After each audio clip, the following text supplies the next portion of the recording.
queridos amigos, nos encontramos hoy en un programa muy especial de Cruzando Fronteras, además en este espacio tan emblemático junto a la cúpula y a la plaza de San Pedro. Hoy vamos a hablar con un sacerdote, escritor, novelista, Ariel Beramendi, experto en la comunicación en general y en la comunicación en la Santa Sede. Con él vamos a hablar de temas apasionantes y también de su propia vida. Pues nos acercamos ya a este escritor, sacerdote y buen amigo. ¡Oh, Padre Ariel, qué alegría! Todo bien, ¿no?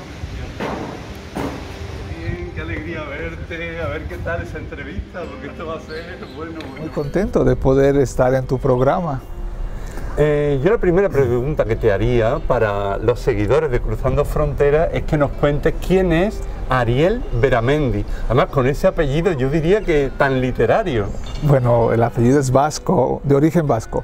Bueno, pues Ariel Beramendi es una persona que los últimos 20 años, casi 20 años de su vida, los ha dedicado al sacerdocio y a la comunicación en un espacio muy concreto que ha sido Roma y en particular en la Santa Sede, siendo parte de la Curia.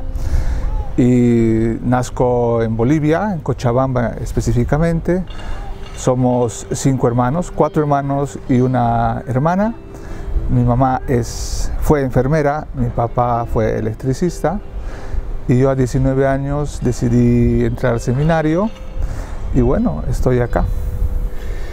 La verdad que es un tanto, yo diría, de novela el haber nacido en Bolivia y después venir hasta aquí, hasta Roma, para hacer estudios. Bueno, cuéntanos cómo es primero tu etapa allí en Bolivia y luego ese salto hacia Roma. Sí, bueno, en Bolivia una realidad que me ha sin duda marcado, porque lo que soy es gracias a mis padres, a mi contexto, pero tuve la oportunidad, como dije hace un momento, tal vez por algunas inquietudes o ser una persona, un jovenzuelo inquieto, de conocer más, intentar experimentar y explorar otras realidades, y en eso tenía el elemento de la fe fue muy importante.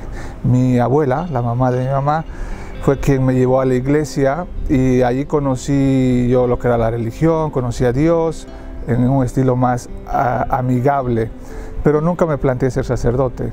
Total que cuando empecé a estudiar después del colegio, empecé a estudiar agronomía, pero siempre había digamos, el gusanito de la comunicación, que, aunque no estaba muy convencido, no habían los medios.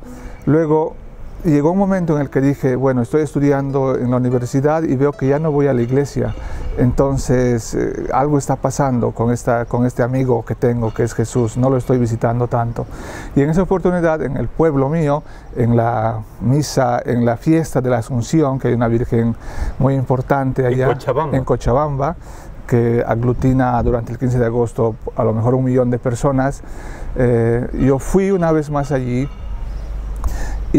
y conocí unos seminaristas, y estos jóvenes que jugaban fútbol, jugaban también el futbolín, me di cuenta que eran futuros curas, pero eran igual que jóvenes que yo, que no tenían nada de especial en el sentido que caminaban, no iban por encima del suelo, me explico. Y eso me chocó bastante. Yo tenía 18 años y dije, ¿y por qué yo no podría ser como ellos? Y ahí nació la pregunta y la respuesta en una noche. Y cuando al día siguiente le dije a mi madre, ¿por qué no me voy al seminario a intentar ser cura? Mi madre me dijo, ¿pero qué estás diciendo? ¿De qué estás jugando? O sea, nadie creía. Y de hecho, cuando fui al seminario por 1 año, el primer año propedéutico, mi familia no lo sabía mi papá y mi mamá. Mis hermanos pensaban que yo estaba estudiando en otro lugar, porque era una cosa totalmente nueva para la familia, para ellos, para mí, y era como el primer año de prueba. Y después, cuando tuve 24 años, el arzobispo de entonces tuvo la oportunidad de tener una beca para un seminarista Yo ya había estudiado teología, filosofía, teología, y me dijo, vete a Roma, aquí vas a tener muchas dificultades. Y en efecto, vine a Roma, como se dice en italiano, casi con un maletín de cartón. Y bueno, desde el 99, que yo he conocido las liras italianas, todavía no había el euro. Y bueno, he venido a hacer la vida acá. Digamos, los años de la juventud hasta la madurez los estoy viviendo acá. Claro, aquí ya parte de tu vida en la Santa Sede, en Roma, en el Vaticano. Y tú estudiaste comunicación. ¿Dónde estudiaste y por qué también esa inquietud tan fuerte que ya has ido contando? Bueno, cuando llegué a Roma ya había hecho estudios de teología, los terminé en un año y había cambiado de obispo a un obispo salesiano y él me dijo, vete a estudiar comunicación social, que es lo que siempre has querido, en la Salesiana. Lo estudié ahí, en la Universidad Salesiana, la licenciatura en Ciencias de la Comunicación, en un contexto que no había internet como hay ahora. Las cosas han cambiado mucho. Bueno, y después sigues trabajando aquí en Roma y sigues al servicio de la Iglesia Universal. En realidad, mis estudios del 99 al 2003 fueron una etapa y luego me despedí de Roma. Yo volví a Bolivia, trabajé allí, me ordené cura allá y en el 2006 me invitaron a trabajar en el Pontificio Consejo para la Comunicación Social desde el 2006. Han pasado casi 20 años. Yo les puedo asegurar que el padre Ariel Beramendi es uno de los grandes conocedores de cómo funciona la información aquí en la Santa Sede. Y tenemos una sorpresa para ti de alguien que quiere enterarse de algunas cosas, de cómo se comunica aquí en el Vaticano. ¿Qué tal? ¿Cómo estáis? Encantada de saludaros. Aprovecho para felicitar a Fernando Cordero por estas preciosas entrevistas que realmente cruzan todo tipo de fronteras para acercarnos a la verdad con mayúsculas, pero hoy el protagonista es Ariel Beramendi, a quien tuve la suerte de conocer al poco de llegar a Roma y me puso al corriente de cómo funciona la comunicación vaticana tan complicada de entender. Por eso aprovecho para preguntarle por las siempre difíciles relaciones entre el Vaticano y los periodistas. ¿Consideras que en los últimos años se ha ganado en transparencia y por qué resulta tan difícil encontrar respuestas o interlocutores que quieran hablar ante cuestiones a veces muy simples? Muchísimas gracias. Qué sorpresa, Eva. Bueno, muchísimas gracias por esta pregunta. Me la pones difícil porque, en efecto, primero creo que se han dado grandes pasos y se seguirán dando pasos para informar mejor, para ser transparentes, como para hacer una casa de cristal, idealmente, aunque esa es una realidad, digamos, utópica. En el Vaticano comprenderás que la comunicación es y debe ser institucional. Un sacerdote o un funcionario del Vaticano no puede tomarse la responsabilidad de hablar en nombre del Vaticano. Esto sería un error. Para dar una entrevista, por ejemplo, si yo con Padre Fernando tengo que hablar de cosas del trabajo, no lo puedo hacer. Tendría que pedir permiso a mis jefes. Sin embargo, los comunicadores, y hay mucha gente de buena voluntad, honesta, creo que tienen un apostolado, me refiero a la gente del Vaticano, un apostolado de ser cercanos, transparentes y acompañar también a los hermanos periodistas y explicarles la realidad, contarles off the records, como se llama, explicarles qué está sucediendo, darles llaves de lectura. Y eso es lo que muchos comunicadores hacen dentro del Vaticano, digamos, hacen un acompañamiento. Por supuesto, filtrar información no sería lo correcto. En el Vaticano la comunicación pasa por las personas. Agradecemos mucho a Eva Fernández su presencia aquí en Cruzando Fronteras. Además, ya sabes que cuentas siempre con nuestra admiración y esperamos también tenerte pronto en nuestro programa. Pero claro, hablando con Eva de comunicación y después de la publicación de este documento pastoral tan interesante del Dicasterio de la Comunicación, que salió el día de Pentecostés de este año, en cómo estar en las redes sociales. Exacto. Cómo estar cordialmente, incluso dice el documento que el corazón tiene oídos, cómo escuchar también con el corazón, Ariel. Sí, esta reflexión pastoral que el Dicasterio de la Comunicación comparte nos da pautas y, como decía antes, nos da llaves de lectura y de interpretación. tenemos que tener una presencia como de los buenos samaritanos, ser cristianos también y buenos samaritanos en ese ambiente de las redes sociales, que va cambiando mucho y también que hay mucha agresividad, mucha superficialidad, pero el cristiano católico no puede estar dividiendo, y creo que es un buen punto de partida, aunque luego, como digo, cambia mucho, muy rápido todo este ambiente digital. Ahora tenemos la inteligencia artificial, por ejemplo, que será una revolución. ¿Y cuáles serían las claves o esas llaves que dices tú para comunicar de una manera amplia, universal y también con unos valores cristianos? Bueno, creo sin duda en la misericordia, no permitirse de juzgar. Un cristiano católico que esté juzgando, tú estás dentro, tú estás fuera, eso no es cristiano, no es del Evangelio. O la ternura, por ejemplo. Y luego también, interesante que ese documento del Dicasterio de la Comunicación nos plantea el silencio. Hablar de silencio hoy en día parece contradictorio, pero el silencio también es saber meditar, callarse, discernir e incluso no alimentar las polémicas de las que viven las redes sociales hoy en día. Tú también tienes tu propia visión, tu propia teoría en torno al Papa Francisco, una teoría que podríamos llamar de los círculos concéntricos, que me parece que es muy icónica. Me gusta hablar con metáforas y con imágenes, porque en mi recorrido, en mi experiencia, encuentro mucha gente que se cuestiona por qué el Papa Francisco es muy duro con los sacerdotes o con la misma curia, ¿no? Y porque luego, por ejemplo, ha hecho una entrevista en Disney Plus hablando con mucha libertad con jóvenes que no creen en Dios o que están alejados o algún abusado, etc. Pero creo que mi teoría es la que Papa Francisco nos enseña, que cuando una persona está más cerca del Evangelio, más cerca de Cristo, tiene que haber más exigencia. Y entonces vemos, por ejemplo, en las misas aquí con los sacerdotes, en sus reflexiones, él es bastante severo y bastante exigente, mientras que cuando le toca dialogar con gente alejada, está anunciando un querigma, es un primer anuncio, es un primer espacio de diálogo, y entonces es un señor de 86 años que está encontrando generaciones nuevas, está encontrando espacios nuevos de diálogo y creando también esos espacios de diálogo. Entonces, más te acercas en estos círculos concéntricos y más exigente se vuelve el mensaje de Cristo a través de Papa Francisco. Entonces, yo lo entiendo así. Él es sudamericano, yo soy sudamericano, en ese sentido lo interpreto y lo entiendo así. Bueno, también quería invitarles a que se acerquen a unos podcasts que prepara el Padre Ariel semanalmente.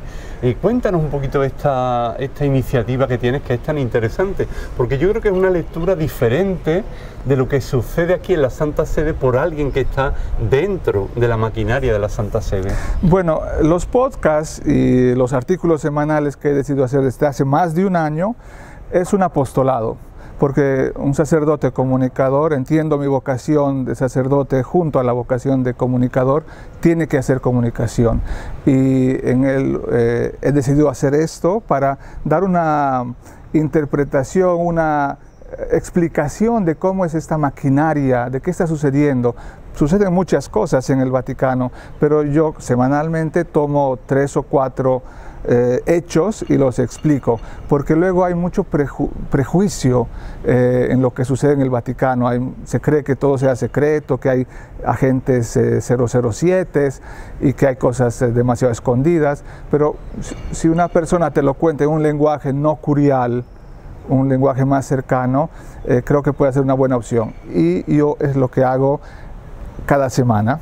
¿Y cómo podemos encontrar estos podcasts, estas reflexiones tuyas? Las publico en mis redes sociales como Ariel Beramendi, o en Telegram, y luego se han convertido también en un podcast en Spotify o en YouTube, porque la cosa interesante de la comunicación es que va cambiando, ¿no? Va transformándose, y basta buscar Ariel Beramendi y vas a encontrar semanalmente un artículo los lunes. Estupendo, pues estaremos atentos a esos podcasts. Gracias, gracias. Artículos. Además es fácil porque Ariel Beramendi, yo creo que habrá pocos Arieles Beramendi, ¿no? Sí, en realidad Tú sabes que en América Latina tenemos 2 nombres y 2 apellidos, pero he querido que sea Ariel Beramendi para que sea más comunicativo. Claro, en la biografía de este sacerdote, de este escritor, de este comunicador, hay un espacio muy grande para lo que es la creación y la creación literaria. Vamos a comenzar a abordar esta faceta también tuya, que yo creo que es muy vibrante, que a ti te gusta mucho, que la vives con pasión. Y vamos a ir haciéndolo, acercándonos en primer lugar a la figura de San Óscar Romero, de Monseñor Romero, de San Romero de América, porque tú has tenido acceso a una persona muy, muy especial, como fue y como es, porque vive, el secretario particular de Monseñor Romero, que ahora es el cardenal Gregorio Rosa Chávez. Tú eres el biógrafo del cardenal. Ahora estamos viendo en la pantalla la portada de tu libro con esa biografía. Tú eres un apasionado de Monseñor Romero y conoces muchísimas cosas de la figura de Romero. ¿Por qué te atrajo esta figura y también la figura de Gregorio Rosa Chávez, que era un obispo auxiliar allí en San Salvador y que el Papa decide hacerlo cardenal? Pues yo fui conociendo y queriendo a Monseñor Romero, honestamente, gracias a Gregorio Rosa Chávez. Él, el obispo auxiliar, que fue un obispo marginado en la iglesia en general, siempre ha ido promoviendo y contando y, digamos, desenterrando la figura de Óscar Romero, y así lo conocí. Gregorio Rosa Chávez es un comunicador, lo conocí en América Latina, aquí en Roma, hicimos muchos encuentros en estos años y nació una amistad. Cuando él se iba a jubilar a 75 años, que ya después de haber sido marginado un poco toda la vida, y a 75 años totalmente, le dije: Monseñor, ¿por qué no hacemos un libro de entrevista? Yo ya había hecho algunos otros. Y entonces, que él conocía esos pequeños libros en Bolivia, y me dijo: está bien. Lo que sucedió es que ni él ni yo sabíamos que en medio de esas entrevistas que le hacía, el Papa Francisco le iba a nombrar cardenal.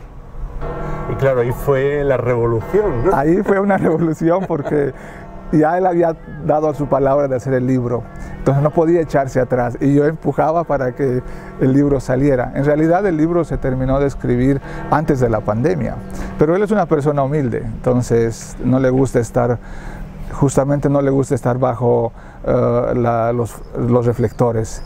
Y ahí transamos y hablamos para que pudiese salir el libro. Gracias a sus hermanos también, que agradezco, es que salió el libro.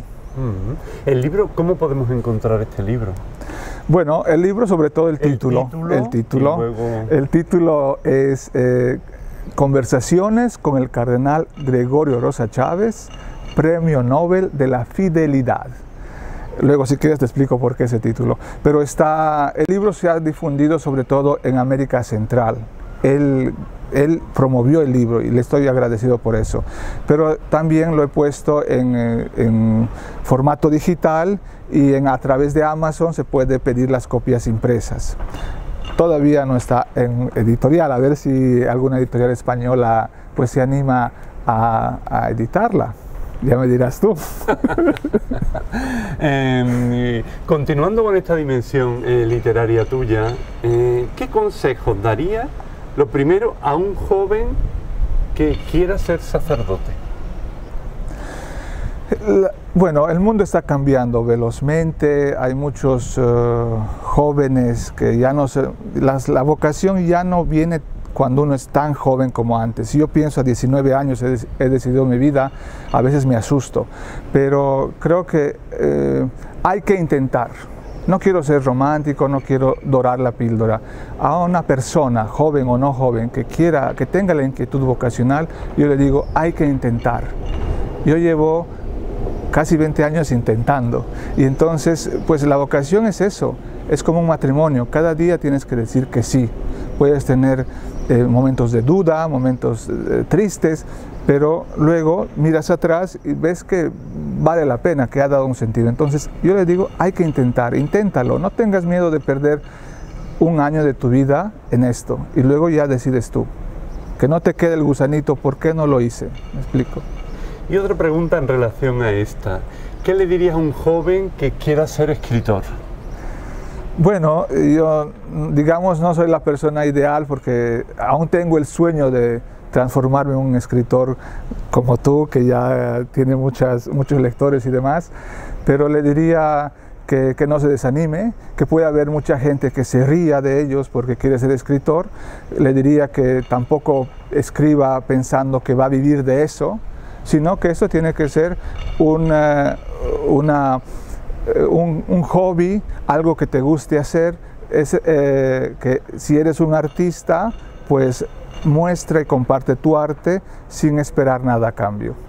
Y hazlo con pasión. Jamás pensar que vas a ser escritor para transformarte en famoso, para transformarte en rico, sino pues para transmitir emociones y contar tu experiencia de vida, que es lo que estoy intentando hacer. En este momento del programa, Ariel, tenemos otra sorpresa que yo creo que te va a sorprender mucho. Sí. Porque nos vamos a ir hasta América Latina, hasta el centro de América Latina, a una tierra martirial de alguien que con mucho cariño quiere darte una sorpresa. Si te parece. Bueno. Qué bien para Ariel, qué gusto saberte de El Salvador, una tierra que tú no conoces, pero conoces a nuestro santo Oscar Romero, a quien tanto amas. Tú que sabes que es un comunicador que da la vida por lo que comunica como mensaje, sabes que es importante tu trabajo y de tanta gente que como tú ama este apostolado de anunciar buenas noticias, no solo con paración, sino también con la vida.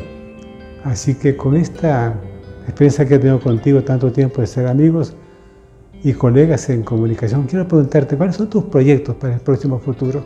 Tú eres un soñador, un hombre inquieto, siempre está buscando qué hacer para que la Iglesia tenga en el mundo una incidencia y Cristo sea conocido, amado, seguido y servido. Desde ese amor te deseo lo mejor. Un abrazo para ti y para tu gente desde esta tierra martirial de El Salvador. Dios te bendiga. Bueno, Fernando, me ha sorprendido, la verdad, porque no esperaba esta bellísima sorpresa. Luego me contarás cómo has conseguido esta entrevista, pero casi me emociono, me conmuevo porque saber que Gregorio Rosa Chávez, el cardenal de El Salvador, una vez más da una muestra de su estima personal a esta amistad que hemos cultivado por tantos años. Bueno, los proyectos que tengo pues son un poco los que el Señor quiera. Tengo deseos. Soy consciente que servir a la Iglesia se sirve a la Iglesia y a Dios en cualquier lugar, no solo en el Vaticano. Proyectos también personales serían los de seguir escribiendo, seguir encontrando historias para contar. Si bien todas las historias merecen ser contadas, creo que hay testimonios dentro y fuera de la Iglesia que pueden ser contados. Me gustaría pues seguir escribiendo también mi experiencia de estos años en la que he amado esta ciudad de Roma, he encontrado tanta gente que es como un aeropuerto para mí, porque mucha gente llega y se va en Roma. Y ya le estaré contando al cardenal Gregorio cuando publique alguna otra cosa, y espero verlo pronto acá para presentar nuestro libro.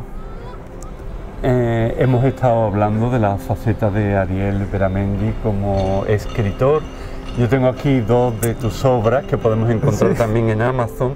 Esta novela, El amor bajo las piedras, que es una novela que combina la tragedia, el amor, la reconciliación, que está ambientada en las minas. Es una novela, yo creo que tiene una gran fuerza, ¿no, Ariel?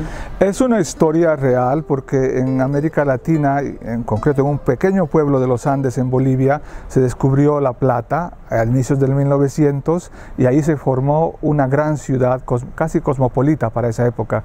Se llevó toda la tecnología y se creó una ciudad sobre la mina y otra ciudad bajo la mina. Entonces yo voy contando la vida de un padre y un hijo, cómo viven ellos dentro, bajo la mina y también fuera de la mina, y por eso el amor bajo las piedras. Mi abuelo paterno fue electricista en esta empresa, que era una transnacional para la época, y escuchaba historias sobre esto, y luego cuando fui a ver el pueblo convertido ya en casi una postal, porque había muy poca gente de una gran ciudad que era, dije, yo esto tengo que contarlo.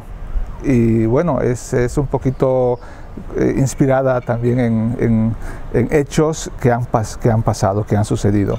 Sí, esa sería otra de las características de la obra de Ariel Beramendi, que es como la realidad, ciertos gritos son acogidos por su pluma como escritor, en esa soledad del escritor y en esa creatividad que tú en esos momentos de silencio pues vas plasmando luego en tu obra.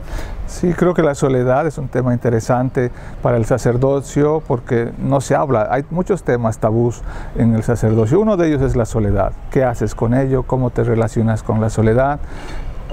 Y bueno, yo creo que una de las formas en las que he encontrado un poco de serenidad cuando estoy solo es leer y escribir. Pero para escribir tengo que estar sereno. Últimamente estoy leyendo más. Bueno, te animamos a que continúe. Y ahora van a ver ustedes cómo se le cambia la mirada a Ariel cuando mostremos la portada de su última obra, que es Nostalgia de un gigante boliviano, la historia del gigante Manuel Camacho. También otra historia real, y es una historia conmovedora. Y es la novela que estoy leyendo ahora, y claro, desde el inicio te engancha, porque siendo una historia real, es una historia exótica, al mismo tiempo muy realista, y después te estremece un poco la historia de este gigante. Bueno, sí, es un gigante, tenía acromegalia, y había esta leyenda en mi pueblo, en mi ciudad, que este hombre era un hombre grande, que se había ido a Argentina, que nunca más volvió. Se pensaba, y alguna gente piensa todavía, que este gigante que existió, se llamaba Manuel Camacho, había vendido su cuerpo a la ciencia para estar en un museo. Y hay mucha gente que piensa que él está todavía en un museo dando vueltas. Y todavía que incluso su esposa, al saber que había vendido su cuerpo, el gigante, pues lo asesina, lo envenena para quedarse con el dinero.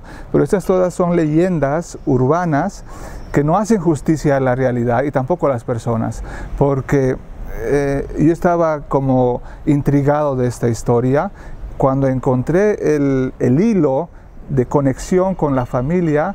Fui hasta Argentina y logré entrevistar a sus dos de sus hijos que ya eran ancianos, y les tuve que preguntar, ¿usted de verdad iba al museo a ver al esqueleto de su papá?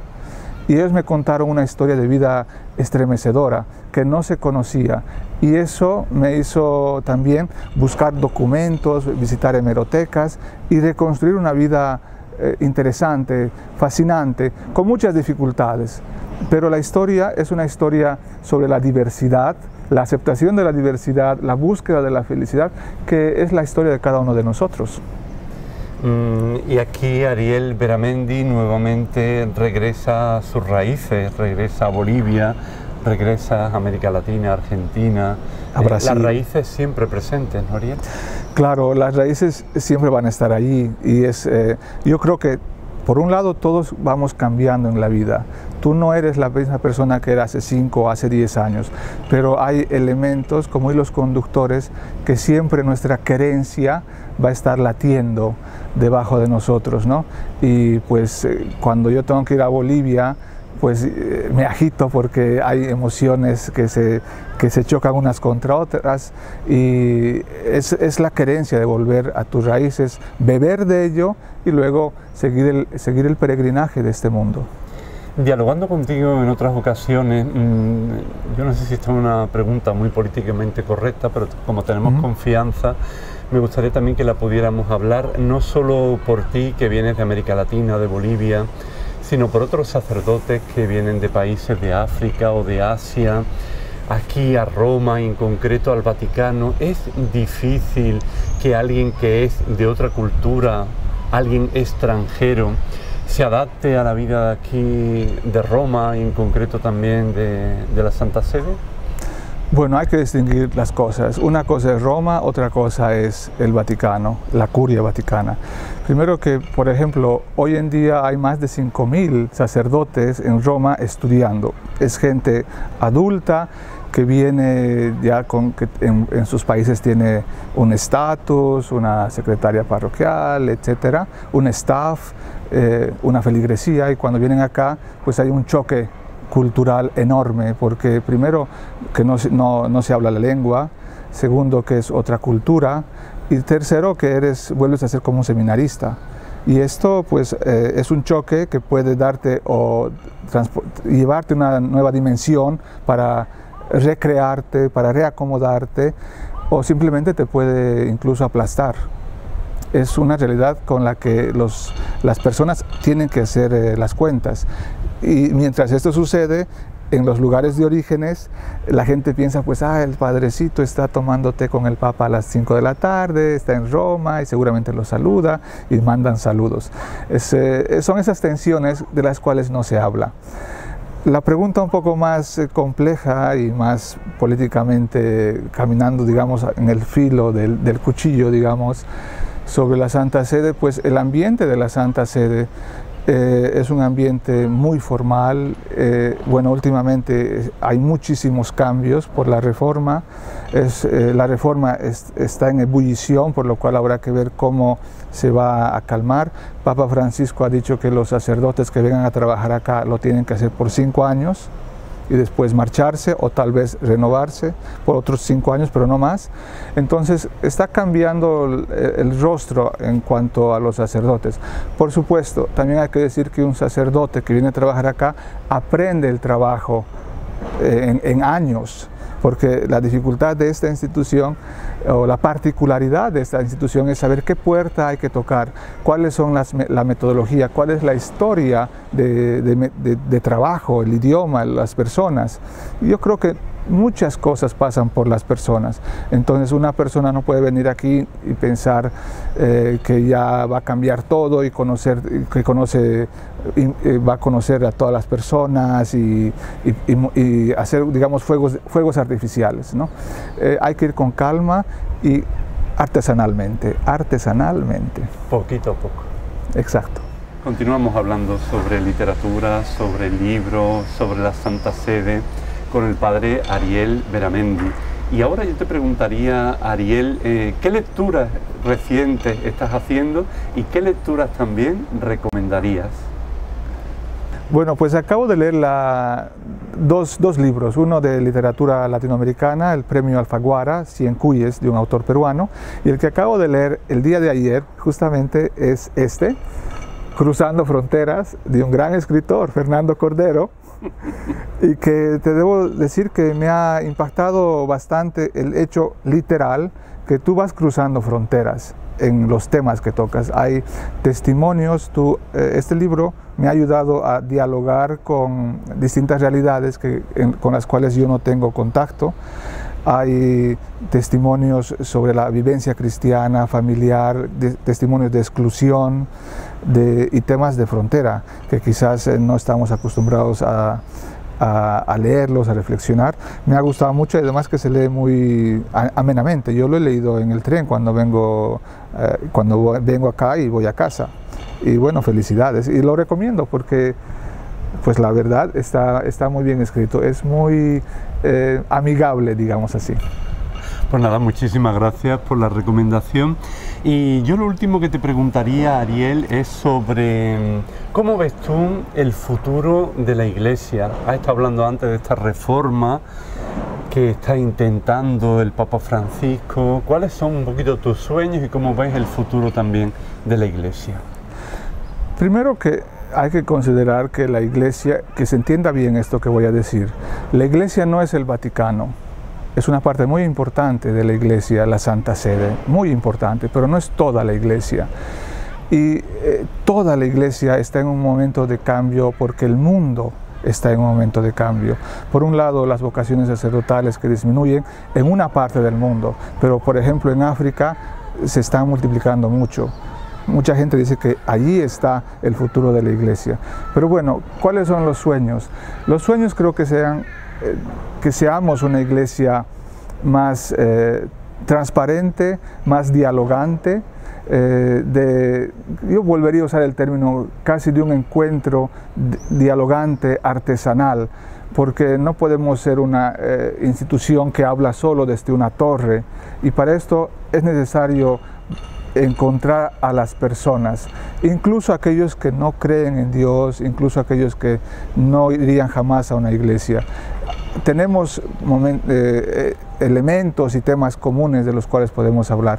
Creo que será una iglesia con menos parafernalia, con menos poder humanamente hablando, pero una iglesia llamada a ser más testimonial, más pequeña en números, pero influyente en grupos de personas pequeños, porque creo que la iglesia de las grandísimas multitudes de décadas atrás ha cambiado y está cambiando en este mundo de hoy, con las revoluciones además comunicativas que estamos viviendo. Personalmente pienso que la inteligencia artificial cambiará muchas cosas.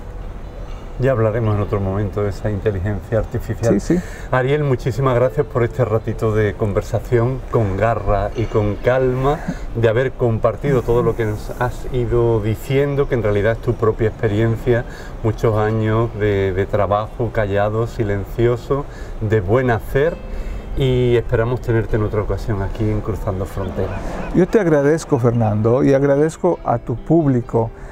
Tú eres una puerta de un amigo que seguramente se puede entrar y descansar y estar bien con alguien, ¿no?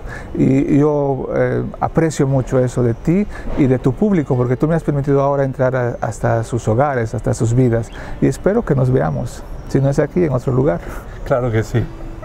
A mí me gustaría también agradecer al padre Tomás Sucotri Rajarjo, el que ha hecho de cámara, de paciente cámara, aquí en este lugar tan emblemático, y a Monseñor Luis Marín de San Martín, obispo subsecretario de la Secretaría General del Sínodo, porque estamos en la azotea de su casa, de la Casa General de los Agustinos, que nos han facilitado pues todo para poder grabar, para poder estar con el Padre Ariel en este lugar tan emblemático. Hasta muy pronto, amigos. Si te ha gustado esta entrevista en Cruzando Fronteras, te animamos a que te suscribas a nuestro canal, que le des a like y compartas en tus redes sociales, y que también hagas comentarios para encontrar pues personas tan interesantes como el Padre Ariel Beramendi y tantos otros.